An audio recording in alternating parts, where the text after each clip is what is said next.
Hello, welcome to K2 Watch with Amir Beg and Hassan Miraj. We're going to discuss current scenario about Kashmir. I would like to ask Dr. Hassan Miraj, what is the issue of Kashmir? Thank you, Dr. Amir Beg, for inviting me and asking me this very crucial question. Kashmir is one of the two or three most dangerous flashpoints on Earth. And that is one of the reasons why we're starting with Kashmir. So, the issue of Kashmir is that it is a disputed territory according to UN resolutions of Security Council, and it is disputed between India and Pakistan.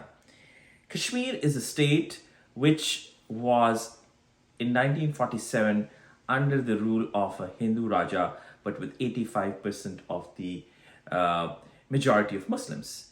But the Hindu Raja, with the help of the Indian army, captured large part of Kashmir, and since then it is under occupation.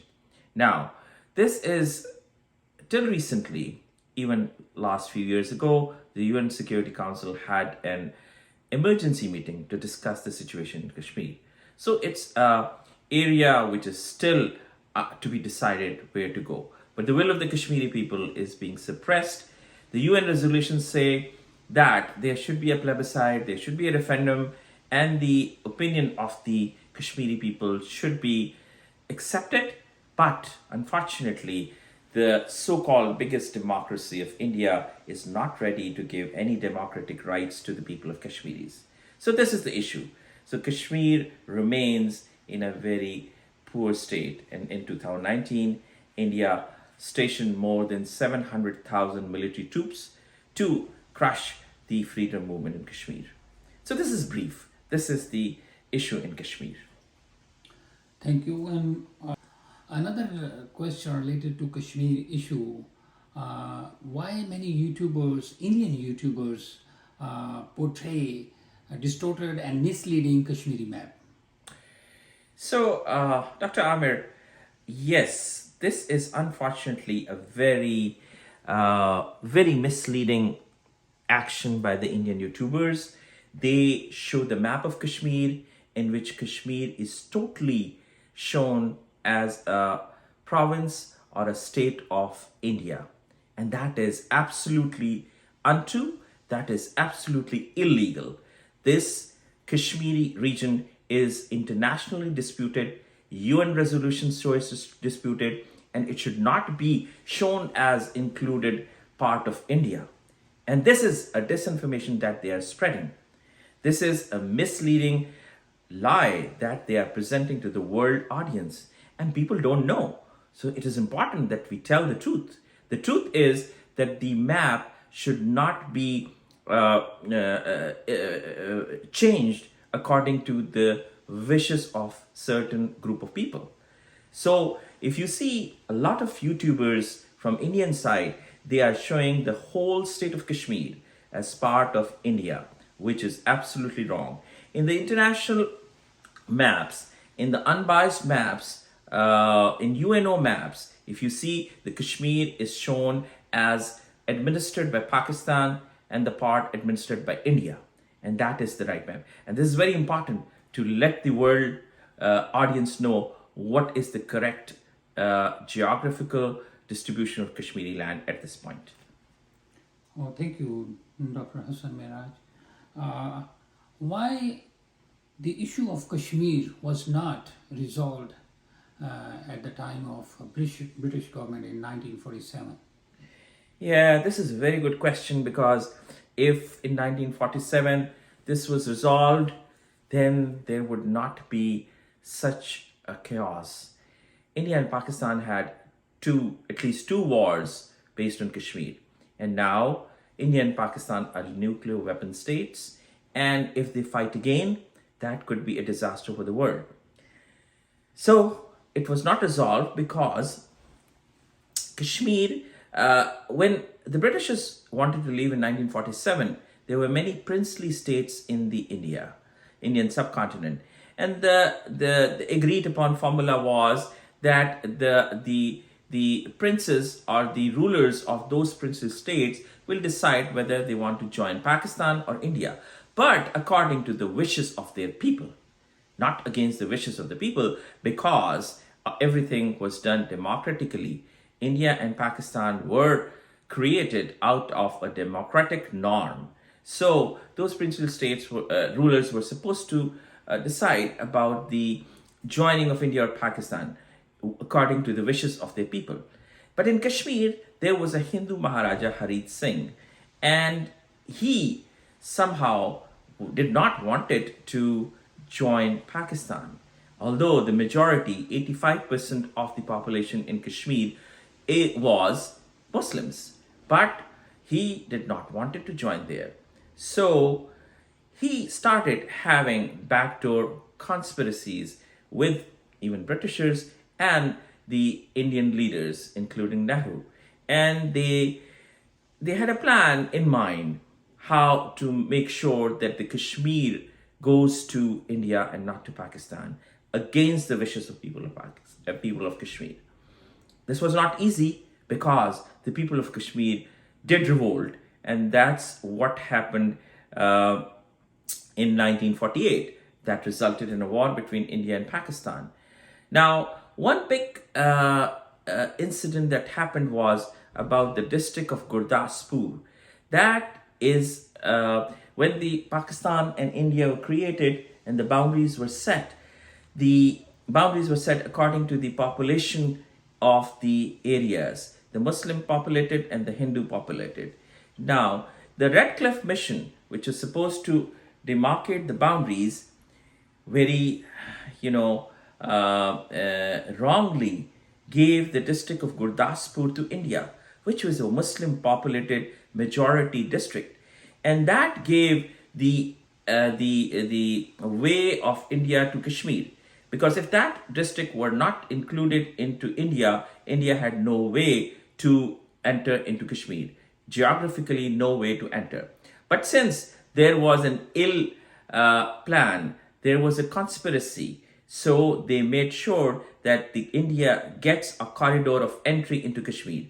And they gave Gurdaspur, a Muslim majority district, to India.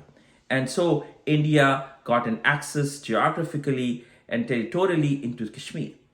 And since then, there's a whole lot story for 75 years, and we can jump into the war of 1948, 47 between India and Pakistan, where obviously the Hindu Maharaja, we can go into detail some other time, but the Hindu Maharaja, wanted to join India, and the people of Kashmir revolted, especially the people of Poonch, the district and areas, and the Hindu Maharaja used his forces to crush and kill them.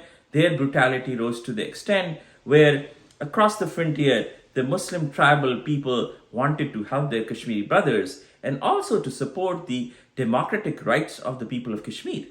They were being suppressed against their will. Kashmir, according to the democratic norms, should have gone to Pakistan. But the Hindu Maharaja did not do, and rather he used army and military sources to crush them. So the tribesmen, they voluntarily, without the help of government of Pakistan, entered and tried to help out the people of Kashmir, especially the Poonch and the Uri areas. And at that point, the Maharaja illegally joined and access to India, and the Indian forces were allowed to enter into Kashmir. And so this is how India captured a large area of territory of Kashmir with the help of the Hindu Maharaja. So it has more details, but for now, I think so this answers some of your question. Okay, then now it's 75 years has been passed. Yes. What does Kashmir want now? Kashmiris want the right that they deserve. Kashmiris want a vote. Kashmiris want their wishes to fulfill. And how can you fulfill the wishes of a people? You give them the right to decide. And that is according to at least 13 UN resolutions. At least 13 UN resolutions have said that in Kashmir we have to do a referendum to decide the fate of Kashmir, whether it goes to Pakistan, remains independent, goes to India. India has consistently refused to do that referendum, because India knows that referendum means that they lose Kashmir. The Kashmir goes to Pakistan or becomes independent. So this is what Kashmiris want, and this is what the so-called biggest democracy of India is not giving to them.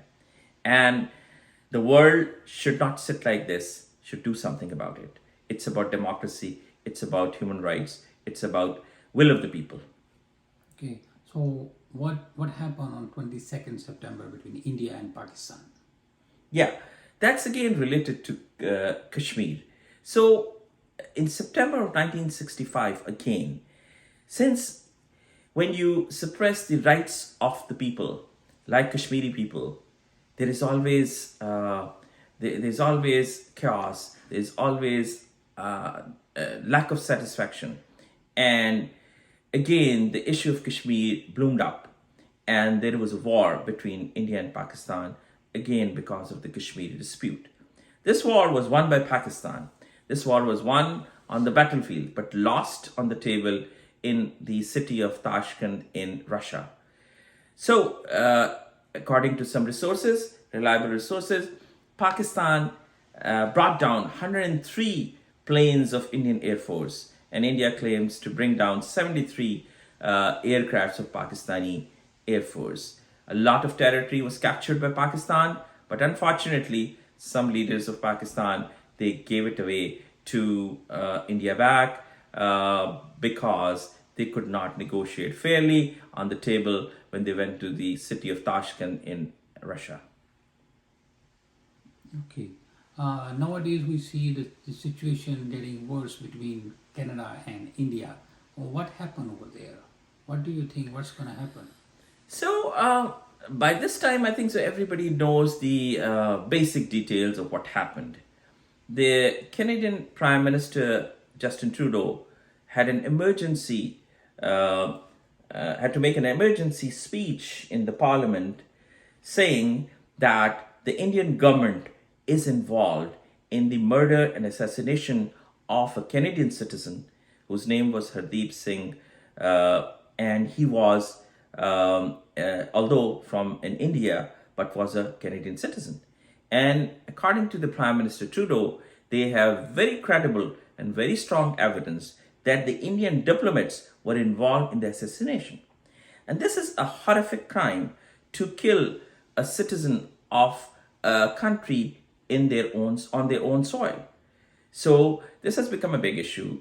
And just today or yesterday, U.S. Secretary of State Anthony Blinken used the word accountability for India and said that we are looking forward for India to be cooperative in this assessment. And so, and a day before, the U.S. National Security Advisor Jake Sullivan also used very strong words that we should fairly investigate this and we should get to the bottom of it. The Five Eyes, which includes the intelligence agencies of five Western countries, they have also found very strong evidence that the Indian diplomats in Canada were involved in the killing and assassination of a Canadian citizen on the soil of Canada.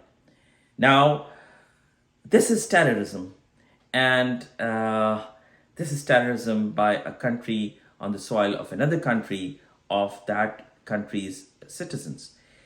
According to Michael Kugelman from Wilson Center, he recently said in an interview that India has been previously accused of assassinations in his neighborhood, like Pakistan, like Sri Lanka, like Nepal. But obviously, that never came to light. But when it goes to Western world, it becomes important. It takes a lot of weight. So, international terrorism. This is what is happening.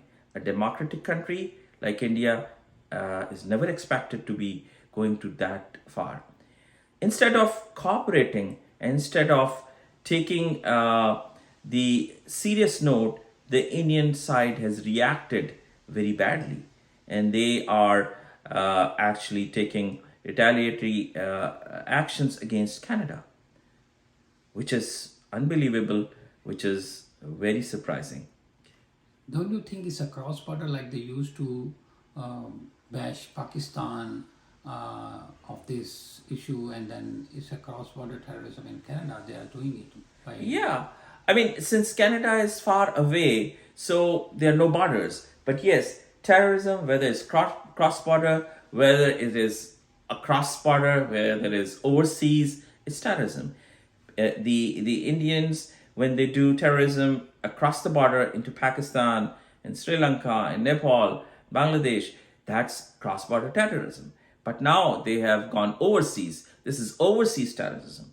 And the Pakistan and these countries have been suffering from Indian cross-border terrorism for decades, and they have been complaining, but obviously it has not been given such an importance as it is given now, because this now India has come to face a country like Canada. So yes, the neighborhood of India has suffered for long, and their spies have been caught. One spy is still in jail in Pakistan. He was a naval officer from India and doing spying and doing activities of terrorism in Pakistan. He admitted to all that, and he was a serving naval officer in Indian Navy. It's been said that the person who was killed in Canada, British Columbia, in Canada, he belongs to the Khalistan Tehreek. Don't you think that this murder will highlight the issues of Khalistan and Punjab? Yes, of course. Dr. Amir, every nation, every community has a right to determine their future and their fate. If Sikh people don't want to live with India, that's their right.